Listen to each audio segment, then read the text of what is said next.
Hi guys, আজকে আমি করছি মাছের ঝাল। কিভাবে করছি সেটা দেখে নিন। এই যে আমি কড়াই বসিয়ে দিয়েছি ওভেনে। এই যে তেল দিয়ে দিলাম, একবার একটু বেশি করে তেল দিয়ে দিলাম।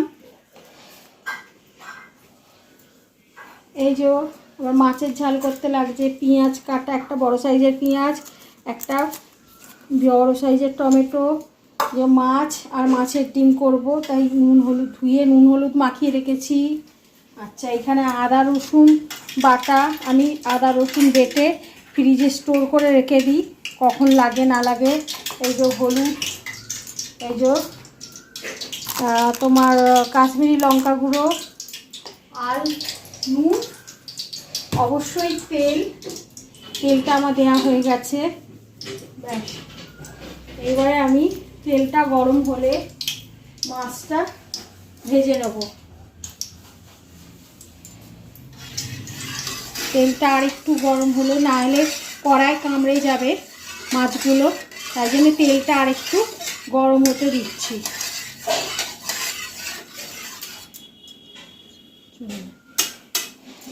এই যে এবারে এক এক করে মাছগুলো তেলের মধ্যে ছেড়ে দেবো। এই কাটবে,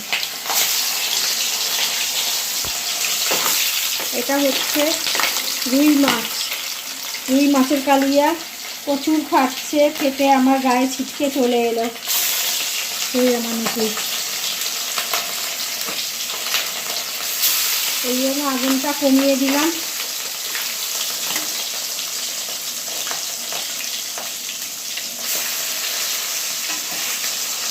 মাছটা ভাজা ভাজা হোক, আমি এদিকে দেখাচ্ছি কি কি রান্না করেছি। এই যে এটা হচ্ছে ডাল, এখনও ধোয়া উঠছে, এই সবে নামালাম। আর এটা হচ্ছে ঢেঁড়স আলুর তরকারি, আদা রসুন বাটা দিয়ে করেছি আজকে। আর এটা হচ্ছে ডিম দিয়ে আলু দিয়ে তরকারি করব।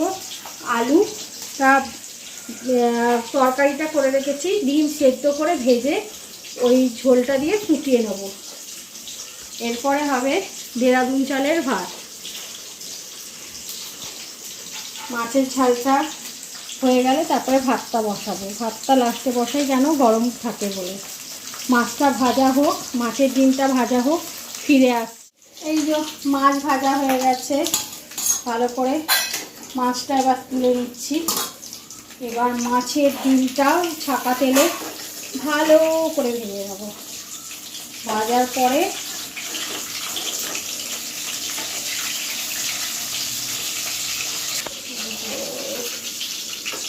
হয়ে গেল। এবারে মাছের ডিমটা একবারে আমি দিয়ে দিয়েছি, করে পিস পিস করে কেটে নেব। এইবারে আমি উল্টে দিলাম, ডিমে আছে তো হচ্ছে, খুব ফটফট করে ফাটে বলে ওই জন্য একসাথে আমি ভাজতে দিয়ে দিয়েছি। একটু ভাজা হোক, এবারেতে ডিমটা একটু ভাজা ভাজা হয়েই এসেছে। আমি একবারে এই কড়াটা যেহেতু চ্যাটকালো, কড়াটা একটু চওড়া মতন আছে, তাই একবারে আমি পিস পিস করে এতেই কেটে ব্যবস্থা করে নিচ্ছি। মাছের ডিমটা ভালো করে ভাজাও হয়ে যাবে, আর এদিকে কাটাও হয়ে গেল।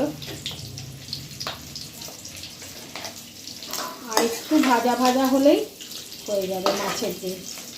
তারপরে এবার মশলা দিয়ে এই মাছের সাথে কষে মাছের ডিমও হয়ে যাবে কালিয়া, আর মাছেরও কালিয়া একসাথে করে নেব। আর একটু হবে,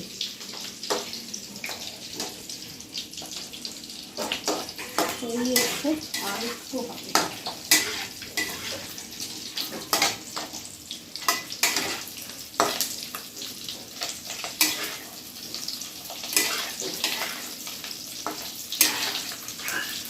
এবারে হয়ে গেছে,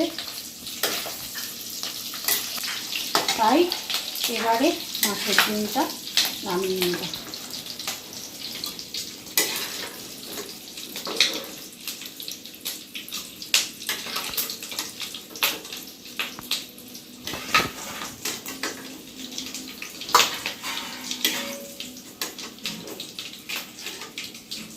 কি সুন্দর পিস পিস করে দেখুন হয়েছে, পিস পিস একবারে চৌকো চৌকো সন্দেশের মতন পিস পিস হয়েছে, চৌকো চৌকো একবারে সন্দেশের মতন পিস পিস। এইবারে দিয়ে দেবো তেজপাতা, কুচনো পেঁয়াজ, কুচনো পেঁয়াজটা দিয়ে দিলাম। এবার একটু লাল লাল করে ভাজতে দেব, জোরে আগুনটা দিয়ে দিলাম। আর দিয়ে দেবো 1 চামচের নুন। একটু পেঁয়াজটা তাড়াতাড়ি মজে যাবে বলে তাই ভাজার সময় একটু নুন দিয়ে দিলাম।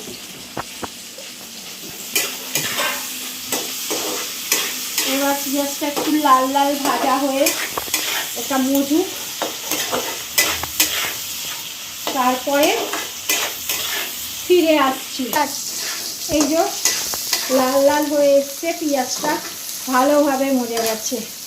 এরপরে দিয়ে দেবো এই যে একটা মাঝারি সাইজের টমেটো কাটা, টমেটোটা একটু হতে দিই। ততক্ষণ একটু চট করে হাতটা ধুয়ে আসি।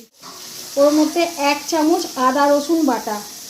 গরমকাল বলে ওই জন্য সেরকম কিছু হেভি মশলা দিয়ে করছি না, হালকা পাতলা করেই করছি, অথচ সুস্বাদু।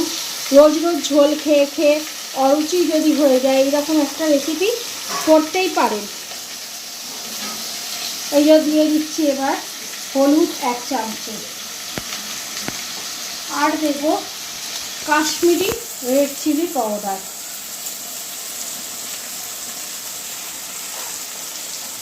আর দেব 2-4 দানা চিনি একটু কালারের জন্য। এই যে নুনটা আমি যেহেতু দিয়েছিলাম, বেশি গ্রেভির ঝোলটা রাখবো না, তাই জন্যে আমি আগে নুনটা টেস্ট করে দেখে তারপরে আবার নুন দেব। এইটা দিয়ে ভালো করে আমি মশলাটা কষে নিই। মশলাটা যত ভালো করে কষা হবে তত টেস্টি হয়। এইবারে আমি একটু হাই ফ্লেমে এটা কষছি, কিন্তু যেহেতু জলটা আর কি মরে এসেছে, কড়াই লেগে যাবে, তাই আমি ধিমে আছে এটাকে নাড়তে থাকবো, ভালো করে কষবো। যখন খুব লাগা লাগা হবে তখনই আমি জল দেবো একটু সামান্য কষার জন্যে, নচেত আমি এখন এটাকে ভালোভাবে কষতে থাকবো। যত ভালো করে কষা হয় সব জিনিসই আপনারা জানেন তত ভালো টেস্ট হয়। তাহলে এত বেশি কষলে হবে না যে তেতো হয়ে যাবে। সবাই রান্না করে, সবাই জানে কতটা পরিমাণ কষলে সেটা ঠিকঠাক থাকবে। এই যে মশলাটা কষা হয়ে গেছে, এবার আমি পরিমাণ মতন একটু জল দিয়ে দেবো। ঝোলটা আমি খুব পাতলা রাখবো না, একটু গাঢ় গাঢ় রাখবো, তাই জন্য আমি বেশি জল দেব না। আর নুনটা আমি চেখে একটু ঠিকই আছে, সামান্য একটু কম।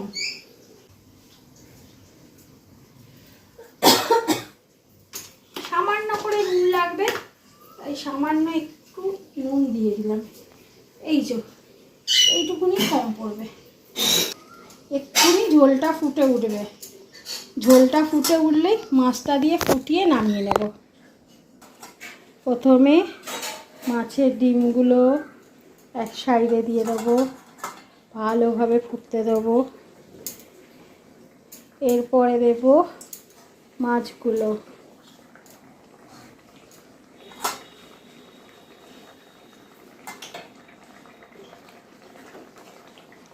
এই যে একটু ভালোভাবে ফুটতে দিতে হবে যাতে ঝোলটা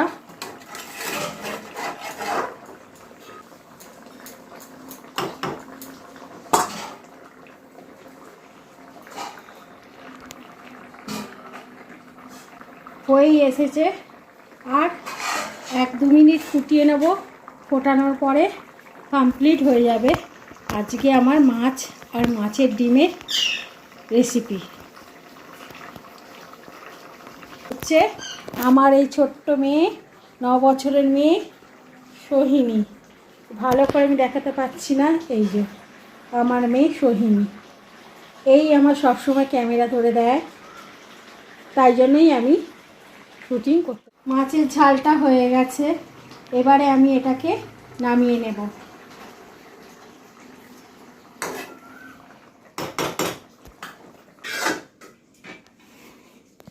দেখুন একরকম দেখতে লাগছে, খেয়ে দেখবেন, খারাপ লাগবে না, ভালোই লাগবে।